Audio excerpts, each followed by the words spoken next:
그래프에 잘 보이죠? 네. 자, 정당과 같은 정치 조직이 민주적 방식과 절차로 운영돼야 하는 것은 당연하다. 그런데 민주적 운영 체제를 갖추었으면서도 실제는 일부 소수에게 권력이 집중되어 있는 경우도 적지 않다. 조직 운영에서 보이는 이러한 현상을 흔히 과두제라고 한다 했습니다. 그러면 핵심 뭐죠? 이 과두제를 잘 체크해 놓으면 돼요. 그러니까 과두제는 한마디로 뭐야? 여기 안에서 과두제가 뭐죠? 한마디로? 자, 권력이 소수에게 집중돼 있죠, 그죠? 권력이 소수에게 집중된 것을 과두제라 한다. 그만 빨리 체크하고 넘어가면 된다는 거야. 자, 근데 문제는 정치 조직에서 얘기를 하는 건 줄 알았더니 기업 활동에서도 나타나요. 기업 경영에서도. 자, 이렇게 된다는 거예요. 그럼 두 번째, 모든 주주가 경영진을 이루어 상호 협력 관계를 기반으로 기업을 운영하면서 의사결정권도 균등하게 행사하는 경우를 공동체적 경영이라고 한다는 거죠. 자, 그럼 이게 A예요. 자, 이렇게 되죠. 자, 이런 기업에서 경영진은 모두 업무와 관련하여 모두입니다. 이런 말을 놓치면 안 돼요. 모두 전문성 갖고 있다. 그 다음에 중요한 사항을 주주들이 공동 결정한다. 당연하죠. 왜 그럴까요? 공동체적 경영이라 했으니까 공동으로 결정한다 이 말이죠. 그죠? 공동으로 결정한다. 이렇게 됩니다. 자, 그러나 기업의 규모가 성장하고 사업이 다양해지면 소수의 의사결정입니다. 자, 여기서 중요한 변화가 하나 생겼죠. 뭐죠? 규모가 성장하고. 자, 규모가 성장하고 사업이 다양해지면 소수의 의사결정을 하면 아무래도 어때? 빨리빨리 의사결정이 가능하겠지. 자, 이걸 뭐라고 하죠? 효율성을 지향하게 된다. 자, 이때 소수가 의사결정을 하고 그 안에 위계 질서가 나타나게 되죠. 수직적으로 경영. 자, 이걸 뭐라고 하냐? 과두제적 경영이다. 자, 이렇게 되겠습니다. 그래서 어때요? 이게 이제 B가 되죠. 그러니까 A, B와 관련된 이야기를 하겠다라는 걸 미리 예측하고 읽어야 되죠. 자, 여기까지 한 20-30초 안에 끝내야 돼요. 근데 이걸 가지고 막 열심히 연구를 하면 안 된다. 그냥 쓱 보고 끝나야 되는 거예요. 뭔 얘기인지 아시겠죠? 자, 이렇게 됩니다. 그래서 공동체적 경영은 모두 전문성을 갖고 있는 주주들이 계속해서 공동으로 결정을 한다. 이거에 비해서 과두제적 경영은 이게 성장을 하다 보면 많은 사람들이 한 번에 같이 의사결정을 할 경우 어떤 문제가 생기겠어요? 사공이 많으면 배가 산으로 간다. 이렇게 되죠. 그것처럼 마찬가지로 이 너무 많으면 이게 큰 덩어리를, 큰 업체를, 큰 사업을 경영하려고 할 때 수직적으로 빨리빨리 효율성 있게 가는 것이 필요하다. 따라서 A와 B의 가장 큰 차이점이 뭐라고? 효율성. 그 전까지는 어때요? 그렇게까지 성장하지 않은 기업이라 공동체적으로 갈 수 있는데 그 다음 단계로 가니까 효율성을 지향하는 방식으로 가더라. 아시겠습니까? 자, 이렇게 읽어요. 자, 그러면 여기 안에서 방금 우리가 지문 1개 반 정도의 문단을 읽었는데 1개 반 정도의 문단에서 가장 중요한 내용이 뭘까요? 제일 중요한 내용. 과두제. 자, 맞긴 맞는데 여기 전체에서 과두제적 경영이 제일 중요하죠. 그런데 여기서 제일 중요한 것은 기업이 성장하면서 수직적인 경영으로 효율성을 추구하려는 경향이 나타난다는 게 제일 중요하다. 과두제의 속성을 잘 읽어내야 된다. 뭔 소리인지 알겠죠? 자, 그 다음 가보겠습니다. 자, 과두제적 경영은 소수의 경영자로 구성된 이루어진 경영진이 강한 결속력을 가집니다. 결속력이 강하다. 이런 속성들을 잘 파악해요. 그래서 실질적인 권한이나 정보 같은 것을 권력과 정보를 어떻게 한다면 독점을 합니다. 중요한 요소는 권한과 정보라는 사실입니다. 그죠? 그래서 기업을 운영하는 걸 말하는데 이런 체제는 전문성과 경험을 갖춘 경영진을 중심으로 안정적인 경영권 확보가 좀 가능하다. 자, 이래서 기업 전략의 장기적 수립이 가능하고 또 과감하고 지속적인 투자도 유리하다는 거죠. 아무래도 카리스마적인 경향, 뭔가 더 전문적이거나 아니면 권한이 막강하게 집중되어 있는 사람이 결정할 수 있도록. 정치에서는 이게 제일 위로 올라가면 대통령 중심제거든요. 자, 그 다음에 첨단 핵심 기술을 개발하는 것도 유리하다. 왜? 판단이 빨리빨리 이루어질 수 있다. 효율성이 높아진다는 소리예요. 따라서 어조를 잘 봐야 돼요. 흐름, 맥락을. 앞에서 효율성이 이 기업의 경영의 규모가 커지니까 수직적으로 위계질서를 갖춰서 효율성을 막 추구하는 단계다. 필요해요. 이 과도제적 경영에. 자, 그래서 그러면 아주 소수의 그 오너 혹은 경영진이 결속력이 강했지. 그래서 이 높은 일체성을 다 가지고 있기 때문에 주주들이 다 모여서 하면 높은 일체성은 안 가지고 있어요. 다 그냥 민주주의 사회처럼 전부 들어와서 많은 이야기들이 나오기 때문에 효율성이 좀 떨어질 수 있는데 높은 일체성을 바탕으로 효율적 대처가 가능하다 라는 이야기를 만나요. 자, 이해하셨어요? 무슨 말인지? 이 부분만 체크해야 돼. 지금 줄을 그은 게 이걸 그어야 된다. 그런데 쫙 다 그으면서 연구하듯이 읽으면 큰일 난다는 거예요. 시간이 부족하거나 오히려 잘못 읽을 가능성이 높다. 무슨 얘기인지 알겠죠? 자, 요것들만 잘 봐야 돼요. 그러니까 조금 간단하게 흐름 중심으로 핵심 정보만 잘 툭툭툭 체크해 나가는 것이 필요해요. 왜냐 이런 질문은 그렇게 어려운 게 아니에요. 이건 틀리면 안 되는 질문이에요. 그렇죠? 자, 그 다음 가보겠습니다. 그런데 대체로 주주의 수가 많으면 개별 주주의 결정권은 약하고 소수의 경영진이 기업을 장악하는 힘은 크다 했습니다. 많으면 약해져요, 결정권이. 그런데 소수의 경우는 어때요? 장악하는 힘이 커질 수밖에 없죠. 자, 이런 특징이 나타나요. 그래서 이걸 이용해서 정보와 권한이 집중된 소수의 경영진이 사익에 치중하는 문제가 생겨요. 자, 여기서 이제 이슈가 등장합니다. 사익에 치중하는 거죠. 자, 이게 바로 뭐가 되죠? 부작용이 됩니다. 그러면 다수 주주의 이 그 독재 권력이 왜 문제냐? 독재주의가 왜 문제냐? 다수 국민들에게 피해를 입히기 때문이죠. 그래서 다수 주주의 이익이 침해되는 문제가 생깁니다. 사익의 치중은 주주 이익의 침해.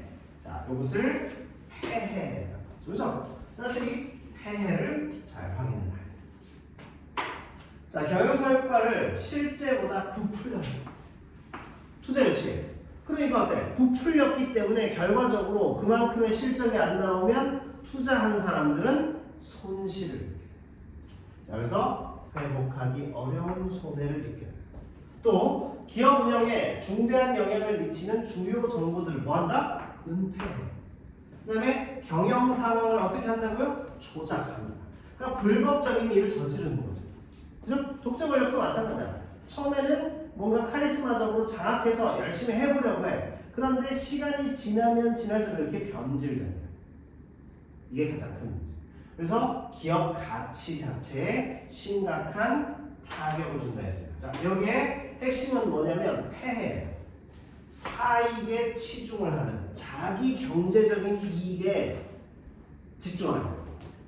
그럼 기업 전체의 경제적 이익을 높여야 되는데 자기 이익을 높이려고 하니까 폐해가 나타나죠. 부작용을 통해서 두 가지입니다. 첫 번째는 뭐죠? 바로 다수 주주의 이익이 침해. 이게 1번이에요. 그리고 두 번째는 뭐죠? 기업 가치에 심각한 타격을 입힌다. 이게 폐해의 결과라. 이걸 잘 읽어야 된다고. 읽는 거. 그러니까 이 구조 분석, 구조적인 독해를 잘 안 하면 자꾸 연구하듯이 쭉 소설책 읽듯이 분석하면서 읽고 있어. 여러분 지금 읽고 있는데 그렇다 하더라도 자꾸 연구하듯이 막 거기 또 단어가 어려우면 그게 못 나가는 문제가 있죠. 언제부터 이런 문제가 생겼을까요? 초등학교 때부터 다 했어야 했던 모든 단계 학습이 약하게 이루어져 있으니까 이게 잘 안 된다. 자, 그래서 여기서 읽어야 되는 거 딱 요거예요. 아시겠어요? 본인들이 지금 줄 그어가지고 읽은 거하고 한번 비교해요. 선생님이 지금 줄 그은 거. 훨씬 간단하게 해야 되는데 훨씬 복잡하게 읽은 것은 아닌지 한번 우리가 살펴볼 필요가 있다. 됐죠?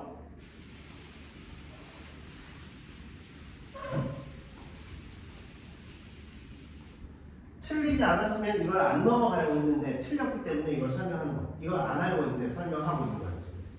자, 이와 같은 문제점을 완화하기 위해서 아까는 피해라고 했죠. 근데 여기는 완화 얘기가 지금 나왔답니다. 그래서 이 문제점을 완화하기 위해 기업이 경영자와 계약을 체결하죠.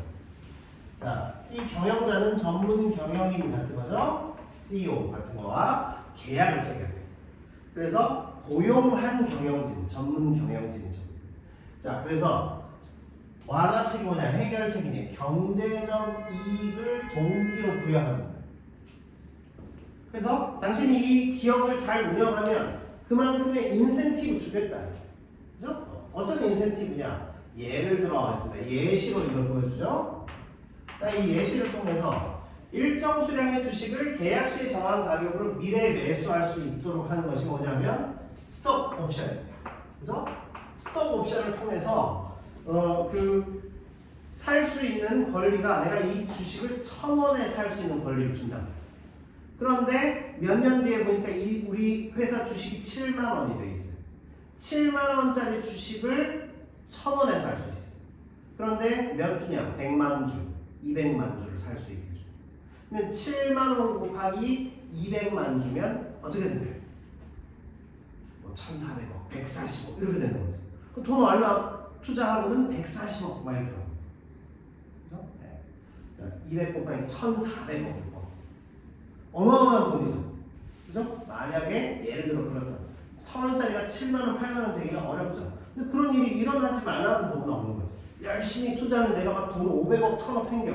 몇십억 생겨. 그러면 자기 사익을 추구하기 위해서 막 위험을 감수하느니 더 열심히 기업 활동에, 경영에 매진할 수 있도록 유도합니다. 자, 두 번째는 이 권리를 행사할지 말지는 자유고 어쨌든 너는 매수 시점을 유리하게, 살 수 있는 시점을 유리하게 네 마음대로 할 수 있어. 그걸 계약서에 집어넣어. 자, 그 다음에 우리나라에는 아직 도입되지는 않았는데 우리나라에 도입되지는 않았지만 이런 것도 선택지에서 물어볼 수 있기 때문에 우리나라에서 활발하게 지금 운영되고 있다. 이건 틀린 진술이 된다는 거죠. 기업의 주식 가치가 목표치 이상으로 올라갔을 때 그러면 경영자가 그에 상응하는 보상을 받는 거예요. 미국에서는 활발하죠. 자, 이것을 주식 평가 보상권. 자, 그래서 이 완화책, 그 소수의 경영진이 과도제적 경영진이 자기 사익을 추구하지 않도록 보완책을 만들었다. 앞에는 폐해, 두 번째는 보완책. 이렇게 됩니다. 그렇죠? 자, 그래서 두 가지 완화책을 제시했어요. 이게 그냥 뭐 똑같이 읽는 것 같지만 본인들이 지금 읽는 방식보다 좀 더 단순화시키면서 더 빨리 핵심을 파악하는 걸 보여드리는 거예요. 아시겠죠? 자, 기업 경영의 건전성을 확보하기 위해 마련된 공적인 제도가 있습니다. 공적 제도가 뭐죠? 공적인 제도. 공적 제도가 뭐예요? 법이죠. 그죠? 국가. 국가가 개입하는 거예요. 그래서 법으로 규제하고 감시하는 거죠. 자, 이게 공적인 제도. 그럼 공적 자금은 뭐지? 국가 세금을 가지고 투입하는 거죠. 이게 공적 자금 투입. 그럼 공적 제도는 국가가 당연히 법을 가지고 통치하는 거예요. 그런 것입니다. 자, 그래서 과도제적 경영의 폐해를 방지하는 제도가 뭐냐 하면 첫 번째입니다. 경영공시제도라는 것이죠. 경영공시제도. 너희들 기업이 지금 운영되는 것을 공시, 공공에 투명하게 공개해, 보여줘 이 말입니다. 그래서 함께 공공의 공자에다가 보일시, 보여주라는 얘기죠. 경영공시제도는 투명성을 높인다. 뒤에서 딴지 못하게. 자, 두 번째, 이를 통해서 정보 격차를 줄어들게 만든다. 자, 기업의 이사회 외부 인사를 이사로 참여시키는 것이 뭐냐면 사회이사 제도예요.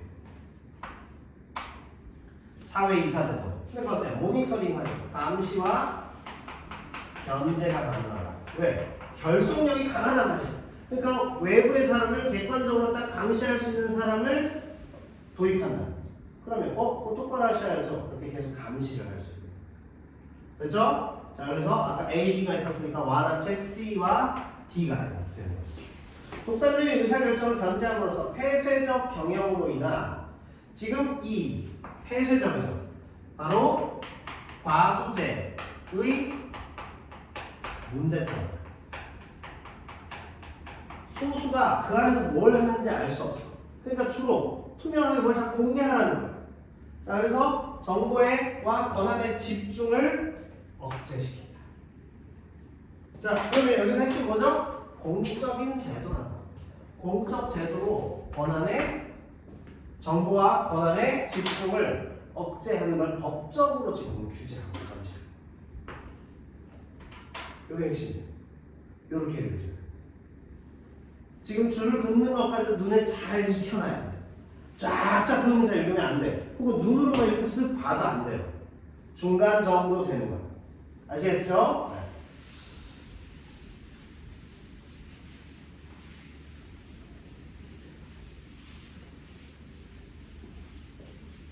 자, 그렇게 되면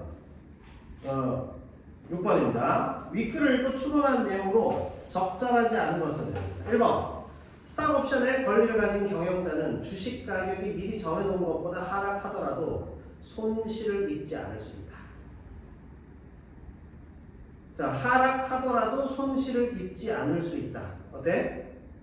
하락하더라도 나는 그 가격에 살 수 있어. 1번 했어 혹시? 1번 맞는 거지. 하락하더라도 나는 1,000원짜리, 만약에 1,000원에 살 수 있는 걸 갖고 있는 1,000원에 그걸 가지고 있을 수 있는 권리가 있는데 이게 700원, 800원 떨어졌어. 그래도 난 1,000원짜리를 갖고 있는 거야. 자, 미리 정해놓은 것보다 하락하더라도 손실을 안 입어. 그리고 또 이유는 뭐죠? 손실을 입지 않을 수 있는 이유는 하나 더 써놓으세요. 거기다가 정확한 걸 써놓으시면 뭘 하느냐? 권리 행사 X. 너 떨어졌으니까 안 살 거예요. 이럴 수 있다. 그치? 권리 행사를 할지 말지는 자유다 이거잖아. 이게 더 정확한 말이죠, 그죠? 자, 2번 보겠습니다. 스톡 옵션은 경영자의 성과 보상에 미래의 주식 가치가 관련된다는 점에서 주식 평가 보상권과 차이가 있다. 2번이 틀렸죠. 주식 평가 보상권과는 유사한 것이죠. 어차피 나중에 주식 가치가 올라가면 거기에 보상해준다는 얘기예요. 무슨 얘기인지 알겠죠? 자, 그 다음에 너는 7번 틀렸어? 네. 7번 보겠습니다. 이 7번이 중요해요.